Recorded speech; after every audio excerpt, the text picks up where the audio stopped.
आज नए संवत्सर में आप सभी का स्वागत है। जैसा कि आप जानते हैं कि आज 2 अप्रैल 2022 यानी कि विक्रमी संवत 2079 प्रारंभ हो चुका है और हम आज एक गुरुदेव से एक निवेदन करना चाहूँगा कि इस वर्ष में हम कुछ शोध कार्य का प्रारंभ करें, क्योंकि ज्योतिष में काफ़ी समय से एक लंबे अरसे से हम लोग ज्योतिष का कार्य कर तो रहे हैं परंतु इसको शोधात्मक दिशा नहीं दिए। सब लोग अपने अपने प्रकार से ज्योतिष शास्त्र के दिए गए सिद्धांतों का प्रयोग कर रहे हैं और ये देखा गया है कि फलों में जो भिन्नता है वो यूँ तो होना स्वाभाविक है, लेकिन यदि उसके पीछे कोई सिद्धांत है, कोई हमारा कोई विशेष ज्ञान उसके पीछे है, कोई शोध कार्य है, तो उसमें हमें एक अच्छी सफलता मिलेगी और हम अपने ज्योतिष के सिद्धांतों को आगे बढ़ाते हुए आगे भी आवश्यक शोध कार्य कर सकेंगे। तो आज मेरे मन में विचार आया कि हम सब में अधिकतर लोग एक गृहस्थ जीवन में रहते हैं और उनका गृहस्थ जीवन प्रारंभ होता है विवाह से। तो विवाह जीवन का एक इतना महत्वपूर्ण पहलू है कि विवाह के लिए हमारा जीवन कैसा होगा, हमारा जीवन साथी, जीवन संगिनी कैसी होगी, इस विषय को लेकर ज्योतिष शास्त्र में क्या बातें कही गई हैं और किस प्रकार हम ज्योतिष के संदर्भ में लोगों को सहायता प्रदान कर सकते हैं, उनको दिशा निर्देश दे सकते हैं और अभी जो दे रहे हैं, जिस प्रकार दे रहे हैं उसमें किस प्रकार हम कुछ शोधात्मक कार्य कर सकें, इस पर मैं आपसे कुछ प्रमुख बिंदु के लिए निवेदन करूंगा। कृपया हमें समझाने का कोशिश करना। सर्वप्रथम तो अखिलेश जी का अभिनंदन, आप सबको बधाई। 9 वर्ष पर अपना मिलन हो रहा है। संक्षेप में अखिलेश जी ने बहुत बड़ा विषय मेरे सामने प्रस्तुत कर दिया। बड़ा विषय इसलिए है, इन्होंने पिछली विधाओं को लेते हुए नई विधाओं में फलादेश में सिद्धांत को प्रस्थापित करने के लिए, प्रतिष्ठित करने के लिए, उसकी उदाहरणों को बहुत स्पष्ट करने के लिए क्या किया जाए, क्या नहीं किया जाए, ये इन्होंने पहला प्रश्न मेरे सामने प्रस्तुत किया। दूसरा प्रश्न उन्होंने दाम्पत्य जीवन के आधार पर प्रस्तुत किया। पहले प्रश्न का उत्तर ही बहुत लंबा है, फिर भी मैं उसको संक्षेप में करने का प्रयास करता हूँ। हमारा उद्देश्य ज्योतिष को वैज्ञानिक रूप में प्रतिष्ठित करना है। वैसे तो कई पंडित हैं, कई प्रकार के फलादेश YouTube पे भी सुनाई देते हैं, टीवी पे भी सुनाई देते हैं, किताबों में भी पढ़े हैं, सिद्धांतों से भी जाने हैं। मुझे स्वामी विवेकानंद के शब्द याद आते हैं। ये किताबें, ये पढ़ाई, ये सिद्धांत, ये प्राथमिक नहीं है। प्राथमिक है उसके आधार पर कोई दिशा निर्देश, उसके आधार पर उसका मूल तत्व, उसको समझना, ये प्राथमिक है।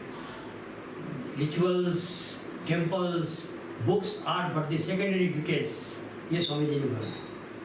ये सेकेंडरी डिटेल्स है। हम सेकेंडरी डिटेल्स के आगे कोलू के बैल की तरह घूमते घूमते घूमते घूमते, ये नहीं तो वो नहीं तो ये नहीं तो वो नहीं तो ये फलादेश किए जा रहे हैं। मेरे को भी बहुत लंबा अनुभव है, अखिलेश जी को भी बहुत लंबा अनुभव है। कई वर्षों से इसमें कार्य कर रहे हैं। वर्षफल भी देखा है, जन्मकुंडली भी देखी है, होरा दृष्टिकोण भी देखे हैं, सब प्रकार के विभिन्न प्रकार के कई प्रकार की चीज़ें खड़ी कर दी गई है। कई प्रकार की दिशाएं, कई प्रकार के योग, कई प्रकार की विधाएं कोई जेमिनी की विधा खड़ा कर दिया, कोई केपी की विधा खड़ा कर दिया। उन सबको एक बार देखा गया है।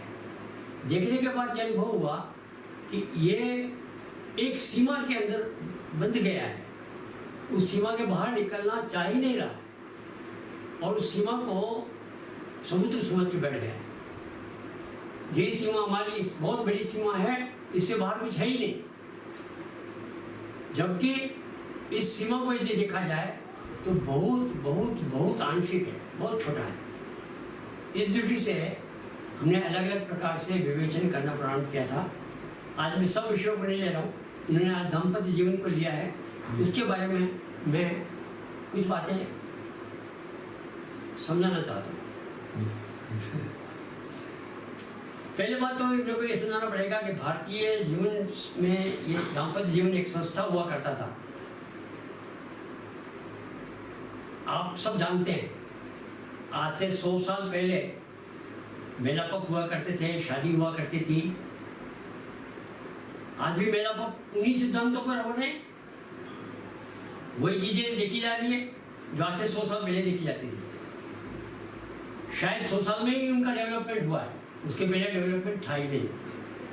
जो भी था, चाहे हम मन का मेलापक करते हैं, चाहे अष्टक मेलापक करते हैं, अष्टगुण मेलापक करते हैं, चाहे 10 गुण मेलापक करते हैं, अष्टकूट करें, 10 कूट करें, या मंगल दोष करें, या और कोई दोषों का विचार करें, ये सब विचार जो हो रहे हैं आज से 100 साल पहले भी थे और आज भी थे।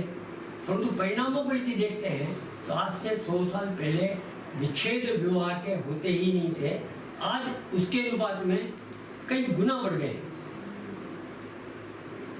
तो दो बातें हुई है। एक बात तो समाज परिवर्तित हुआ है, समाज की व्यवस्थाएं बदल गई है। पहले 12 साल के नीचे शादी होती थी, लड़की 12 साल से ऊपर हो गई तो शादी करना पाप माना जाता था। ऋतुवती हो गई, घर में रखना भाई के लिए पाप था। अब हम कहते हैं 21 साल के पहले शादी करना पाप है। जैसे जैसे नियम बदलते हैं, समाज बदलता है, उस प्रकार से हमको ज्योतिष के व्यवस्थाओं को बदलना चाहिए। अब हम देखते हैं मन के मेलापक से काम नहीं चलता, परिपक्व होने के बाद शादी हो रही है। पहले अपरिपक्व होता था और वो परिपक्व होती थी बाद में अपने परिवार में जाकर के, तो नए परिवार को अपना करके नए परिवार के परिवेश में वह अपने को समाहित कर लेती थी महिला। ये प्रकार की व्यवस्था थी। अब व्यवस्था क्या है? अब हो गया एडजस्टमेंट। हंसी भी आती है, कई बार बातचीत होती है, मैंने सुनता हूँ तो पत्नी बोलती है देखो मैं शादी करूंगी लेकिन चूल्हे चौके के घर में नहीं जाऊंगी, रसोई घर में कदम नहीं रखूंगी, तो मैं शादी कर सकती हूँ। अब ऐसी कंडीशंस में ज्योतिष कहाँ तक क्या सोचना चाहिए, कैसे सोचना चाहिए, यह यथार्थ की बात बता रहा हूँ आपको। आजकल महिलाएं कंडीशंस रखती हैं, पुरुष अपनी कंडीशन रखता है, उसके बाद शादी हो रही है। मेलापक तो सेकेंडरी बात हो जाती है। दूसरी बात, मेलापक की जहाँ तक बात आती है, हम बताते हैं कि मंगल दोष है, तो भाई कुछ घरों में वैसे यहाँ यहाँ यहाँ यहाँ मंगल यहाँ आ गया तो मंगल दोष मान लिया। मैं विचार करता हूँ इस कुंडली में यदि मैं 2 घंटे खिसका दूँ, ये मंगल दोष खत्म। जन्म समय को 2 घंटा खिसका दूँ तो मंगल दोष गायब हो जाएगा। और ऐसी कुंडली बनाने वाले बहुत बैठे हैं। आपके पास कौन सी कुंडली आ रही है ये आप कैसे पता लगाओ? आप तो मंगल दोष को लेकर बैठ गए हो, आप भकुट दोष लेकर बैठ गए हो, आप नाड़ी दोष लेके बैठ गए हो। यहाँ तो दोषों को निकालने के लिए आपको सबको केंद्र में ले आए, ग्रहों को खिसकाने थे लग्न को, कुछ घंटे का काम है। तारीख वही रहेगी, सब वही रहेगा, ग्रह वही रहेंगे, चंद्रमा का नक्षत्र भी वही रहेगा। आपने कुछ घंटे खिसका दिए, लग्न बदल गया और आपके ग्रह बहुत अष्टम में थे, वो भाग्य में चले गए। आपको वाह भाग्यवती है, ऐसी लक्ष्मी आपको नहीं मिल सकती। और लक्ष्मी को तो भाग्यवती बनाया गया है, ये किसको पता? तो विचार करने में हमने क्या करा, हमने उस दिन के ग्रहों के दूरियों के आधार पर ग्रहों के प्रभाव को और आंका। ये एक साधन इसमें जोड़ा है। ये बहुत बड़ी विधा है जिसको हमने जोड़ा है। इसके लिए काफ़ी बड़ी मेहनत करनी पड़ी है। कोई भी विधा जब आती है ऐसा लगता है ये साधारण सी बात है, परंतु ये साधारण बात नहीं है, ये बहुत बड़ी बात है। यहाँ घंटों के फर्क से पृथ्वी की चंद्रमा से दूरी नहीं बदलती है, पृथ्वी की गुरु से दूरी नहीं बदलती है। आप यहाँ घंटा बदल दो, वो नहीं बदलता। तो उनके प्रभावों को लेने से क्या फायदा होगा, और हम आज की इस दाम्पत्य जीवन की कुंडली में किस प्रकार से उसका प्रयोग कर पाएंगे और क्या करना चाहिए, आज की परिस्थिति में वो किस प्रकार से सटीक बैठेगा, उसके हिसाब से मैं कुछ बिंदु बताता हूँ। उसके आधार पर काम करने की आवश्यकता है। जो शोध कार्य कर रहे हैं वो इसको दृष्टिगत रखकर यदि काम करेंगे तो मैं सोचता हूँ कि ज्योतिष का भला होगा, लोगों का भला होगा, और सामंजस्य की जो बात है वो बहुत उचित रूप से बैठ जाएगी। मैं समझाता हूँ। देखो, यदि भावों की बात करें तो सबसे पहले ये जो भाव है ये हम सप्तम भाव मानते हैं, और सप्तमेश देखते हैं। ये संतान का भाव है, हम संतान पक्ष देखते हैं। ये भाग्य का भाव है, हम भाग्य पक्ष देखते हैं। यदि सही कुंडली है तो इनसे बहुत बड़ा काम हो जाता है। भाई संतान पक्ष कैसा है, दाम्पत्य जीवन कैसा है, और भाग्य कैसा है। इसके साथ साथ जिन चीज़ों को मैं नया जोड़ रहा हूँ, पुरानी विधाओं के साथ जोड़ रहा हूँ, उसको समझने की आवश्यकता है। मैं सभी ग्रहों को महत्ता देता हूँ। सबसे पहले महत्ता देता हूँ गुरु को, शुक्र को, ये कारक माने गए हैं। बुध को और शनि को। इसका अर्थ यह मत समझना कि चंद्रमा की महत्ता गायब कर दी। चंद्रमा की महत्ता तो है ही, परंतु इनकी जो महत्ता है इसको समझने की बहुत आवश्यकता है। वैसे आवश्यक चंद्रमा और मंगल इनको अवॉइड नहीं कर रहा हूँ, इनका भी थोड़ा थोड़ा जिक्र मैं करूँगा। जो हम मंगल दोष की बात करते हैं, मंगल में पशुता होती है, उग्रता होती है, और वो पशुता के कारण हम मानवीय स्थान पर अमानवीय हो जाते हैं। ऐसी स्थिति में एक दूसरे के प्रति दुर्भावना आती है और विच्छेद बढ़ जाते हैं। मंगल विच्छेद का कारक बनता है। वैसे सूर्य भी क्रूर ग्रह है, वो भी कारक बनता है। चंद्रमा मन का कारक होता है, और मन अस्थिर है तो निश्चित रूप से ये चिंतामग्न हो जाता है। परंतु जिन विषयों को मैं आज ले रहा हूँ उसमें मैं गुरु, बुध और शनि इनकी विशेषता ले रहा हूँ। शुक्र उन्माद का कारक है। शुक्र राह से भटका सकता है, तो शुक्र का विवेचन करना पड़ेगा, गुरु का, बुध का और शनि का। अब मैं गुरु, बुध और शनि इन तीन को विशेष महत्ता दे रहा हूं। यह है सामंजस्य।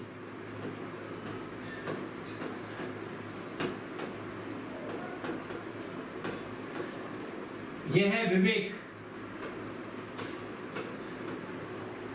और यह है अंकुश।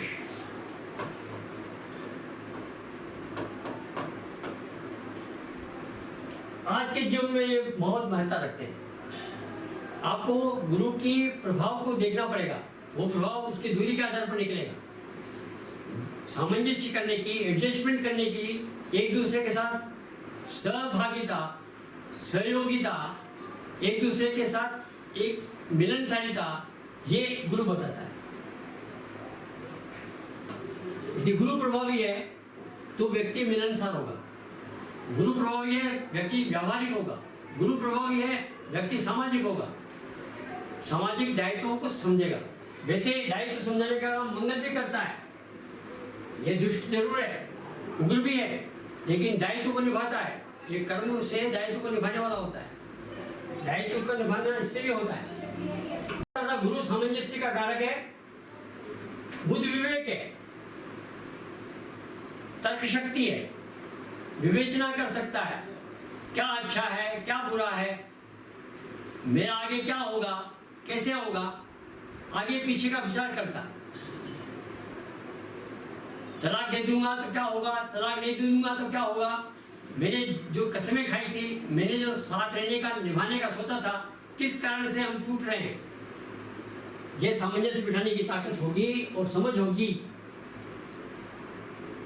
तो मनुष्य का विच्छेद नहीं होगा। इसका आकलन करना बहुत आवश्यक है। गुरु का, बुद्ध का, उनकी दृष्टि सप्तम भाव पर, पंचम भाव पर, भाग्य पर, भाग्य से इनके संबंध, इनसे इसके संबंध, और शनि, ये जो विलासिता है, ये जो कामुकता है, ये कामुकता में अंधा होकर के मंगल के कारण पार्श्विक प्रवृत्ति से एक दूसरे का भोग करता है, इससे नाश होता है। यही कहा गया है यदि मंगल दोष होगा तो विनाश हो जाएगा। वो विनाश होता है वास्तविकता से, कामुकता से और पशुता से। कामुकता पशुता साथ हो जाती है तो विनाश होता है। कई बार लिखा हुआ है शुक्र मंगल साथ होगा तो विच्छेद हो जाएगा, ये ऐसा कुछ नहीं है, परंतु इसको विवेचना समझनी पड़ेगी। कामुकता और पशुता साथ हो, और यदि बुद्धि है, यदि सामंजस्य है और अंकुश है तो इस पर नियंत्रण हो जाएगा। ये मन भटकाता है। कई बार चंद्रमा सप्तम भाव में विच्छेद देखे गए, उसका कारण है अस्थिर मस्तिष्क होता है, अव्यवस्थित चित्ता नाम प्रसादों की भयंकर। तो ये अव्यवस्थित चित्त कर देता है। चंद्रमा सौम्य ग्रह होते हुए भी विच्छेद करा देता है। हम समझते हैं अच्छा है, ये आवश्यकता है, शोध करिए कौन सा ग्रह क्या कितना प्रभाव डाल रहा है, क्या कर रहा है। एक बात और बताना चाहता हूँ, महिलाओं की कुंडली में ये जो 3 भाव है, इन 3 भाव में मुख्यतया मंगल, राहु की दृष्टि, शनि की दृष्टि, सूर्य की दृष्टि, शुक्र की दृष्टि, चंद्रमा, शुक्र की दृष्टि, चंद्रमा मंगल की दृष्टि, ये जनानी बीमारी पैदा कर देती है।